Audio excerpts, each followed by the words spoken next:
যারা 2026 সালে এসএসসি পরীক্ষা দিয়েছো, তোমাদের ভুলবশত যদি এক সাবজেক্টে ফেল আসে, তখন তোমাদের কি করণীয়? তোমরা গিয়ে আর কলেজে ভর্তি হতে পারবে না। এই বিষয়টা ক্লিয়ার করে দেওয়ার চেষ্টা করব। দেখো ইয়া, তুমি ফেল করো কলেজে ভর্তি হতে পারবা। কিভাবে সম্ভব? দেখো ইয়া, প্রতি বছর কিন্তু শিক্ষা বোর্ড থেকে একটি সুযোগ দিয়ে রাখে বোর্ড চ্যালেঞ্জ।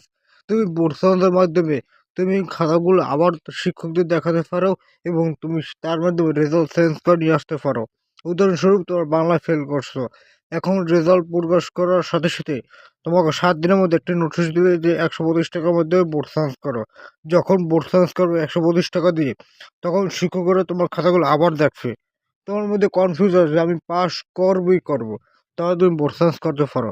তখন শিক্ষকরা খাতাগুলো দেখে 15 দিনের মধ্যে আবার রেজাল্ট দিয়ে দেবে। তারপর তুমি কলেজে ভর্তি হতে পারবা।